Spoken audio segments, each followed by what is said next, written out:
to you live today to speak about a landmark case that is going to be heard in the Supreme Court, the Mahinda Deshapriya corruption case. Especially in what's happening in the country today, this case is very important for all of us. The outcome of this case can be very important in determining the future of this country. Why do I say that? Before I go on to the details of this case and petition and the motions filed, I'd like to draw your attention to a very important international treaty. Now, this is the UN treaty in relation to anti-corruption, and I would like to draw your attention to some of the remarks that this treaty has, which discusses the importance of avoiding corruption in a country at every level. So this is from the United Nations Convention Against Corruption, and I'm going to quote to you from the foreword. Corruption is an insidious plague that has a wide range of corrosive effects on societies. It undermines democracy and the rule of law, leads to violations of human rights, distorts markets, erodes the quality of life, and allows organized crime, terrorism, and other threats to human security to flourish. This evil phenomenon is found in all countries, big and small, rich and poor, but it is in the developing world that its effects are most destructive. Corruption hurts the poor disproportionately by diverting funds intended for development, undermining a government's ability to provide basic services, feeding inequality and injustice, and discouraging foreign aid and investment. Corruption is a key element in economic underperformance and a major obstacle to poverty alleviation and development. I am therefore very happy that we now have a new instrument to address this scourge at the global level. The adoption of the United Nations Convention Against Corruption will send a clear message that the international community is determined to prevent and control corruption. So here we see how important it is to prevent corruption in a country. Now, the case that the Supreme Court has been vested and asked to hear today deals with this very issue of corruption. And today what we hear, the slogan that we hear throughout the country is "Gota, go home, Gota, go home." People are suffering without fear, without medicine, without food even. And there is this huge sense of despair that has taken over the country and a desperate outcry from the people asking for a regime change, asking for the current regime to leave. Gota, go home is what we can hear. So now I would like to talk to you about the Supreme Court case that is going to be heard today in relation to what happened at the last presidential election. This is very, very important because we know with the executive presidency, which is vested with so much power, whoever comes to that position of power can do so much good and so much damage. And what we have seen happening is the latter, to the point where the entire country is now at the mercy of all these aid agencies, the international community, neighboring countries, begging and pleading for support, assistance for survival. So let me take you to the petition that has been filed in the Supreme Court in relation to this matter and explain to you what's happening in that respect. Now, the petition was filed. The petition was filed by Mr. Nagananda Kodituakku, who is an activist, a lawyer and an activist in Sri Lanka, the General Secretary of Vinivida Peramuna, and he filed this motion, and I'll give you the details. So, the motion was filed in 2021, and he has named the following parties. First respondent is the Commission to investigate the allegations of bribery and corruption. Second respondent, Iva Vanasundara, Chairman of the Commission. Third respondent is Deepali Vijayasundara, also of the Commission. Respondent 4 is Chandra-Nimal Vakishta of the Commission. Kanishka Vijayaratna is fifth respondent. Sixth respondent is Mahinda Deshapriya. Now, Mahinda Deshapriya, as we know, former chairman of the Election Commission and now the chairman of the Delimitation Commission. Seventh respondent is Professor Ratnajeevan Pool, and the eighth respondent is Noeline Smart. Ninth respondent, Sagara Karyavasan. 10th respondent, Chamal Rajpaksha. So, what was the petition about? Now, the petition deals with the requirements, the prerequisites for nomination to contest presidential election in Sri Lanka.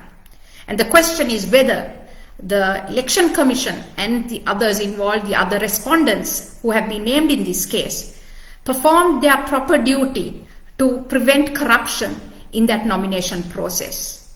Let's go to the grounds of the petition. I will take you through the grounds one by one for your information and knowledge. Now,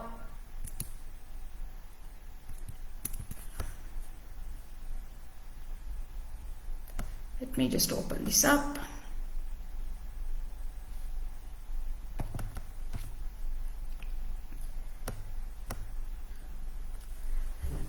So, the first issue that is being raised by the first is against the first respondent, which is the Commission to investigate allegation of bribery or corruption, and the second respondent, and the third and the fourth respondents, as well as the sixth respondent, who is the Election Commissioner himself, the former Election Commissioner himself. And the question is in relation to whether, in the manner in which they call the nomination process, there was an attack on the absolute sovereignty of the people, where they have the right to have free and fair elections as per the Constitution. Here the petitioner, Mr. Nagananda Kodituapu, says that sovereignty is vested with the people of the Republic of Sri Lanka, which includes their right to elect an executive president and also 196 members of parliament under Articles 3, 4A and 4B of the Constitution. Now that is the starting point of this petition. And then states the following. Here the petitioner, that is Mr. Kodituapu, says that the Election Commissioner is required by Article 103(2) of the Constitution to conduct periodic elections free and fair at all times. This is a constitutional mandate vested in the Commission, and that in this process that happened in 2021, there was a complete violation, a complete breach of those duties vested in the Election Commission. Here, it is clear that every citizen who is qualified to be an elector and not disqualified under Article 91(1)(d), E, F, G shall be qualified to be a prospective candidate for presidential election in the Republic of Sri Lanka.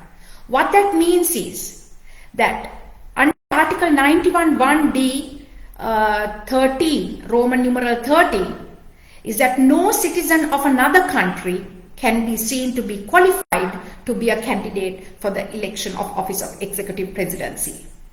Now, this was the case until the 20th Amendment to the Constitution took place, which, as we know, happened on the 29th of October 2020. So the question is, was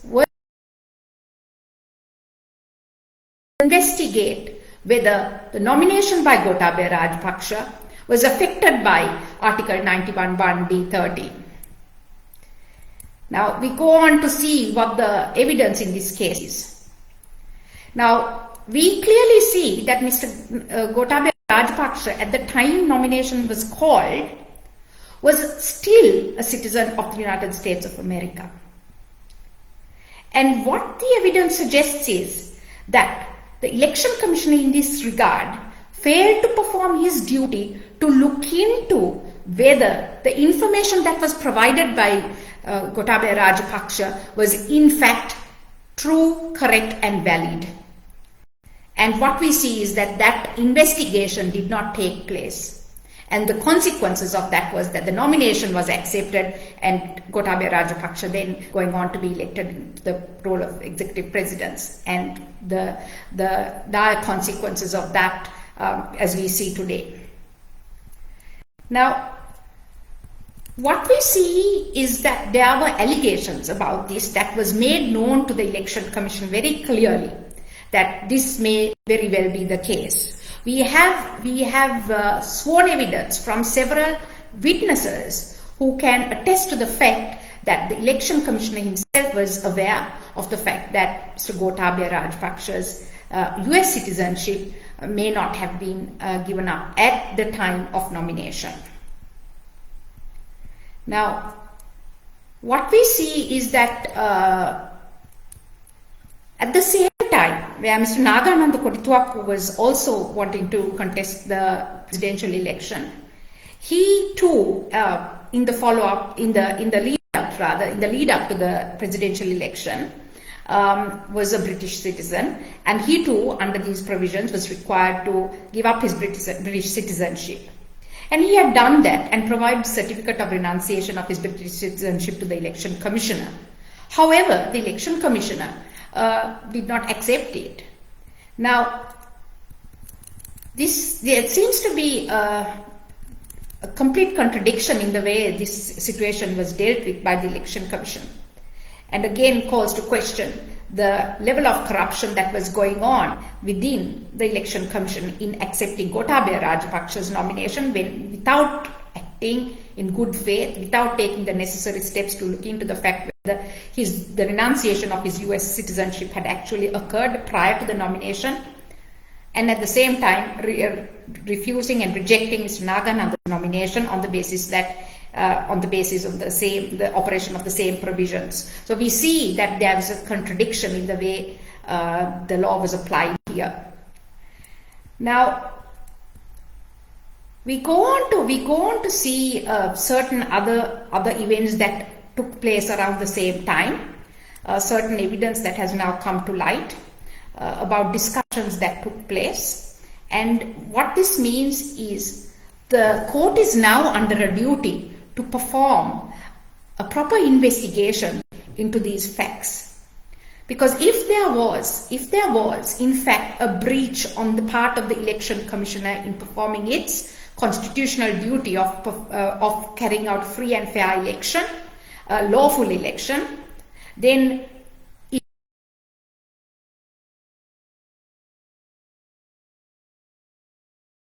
was in fact a citizen of USA, then it is very clear that the election commissioner had breached its duty, and the flow-on effect of the nomination and the election and the appointment of Gotabaya Rajapaksa to the role of executive presidency should now be constitutionally questioned. So we see today how important today's case is to work out these issues, and especially in the context of the constitutional as well as the economic calamity that the country faces today, the complete economic collapse as a result of the inept and corrupt rule of the present regime.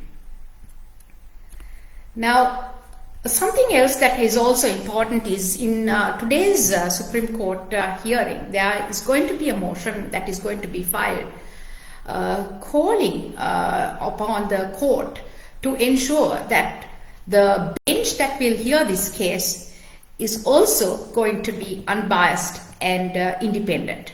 Why is this important?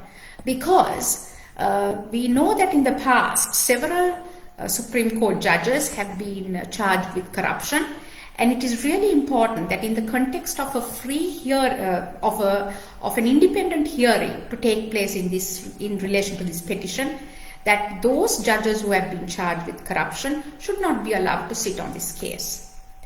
Now, a list of those judges have been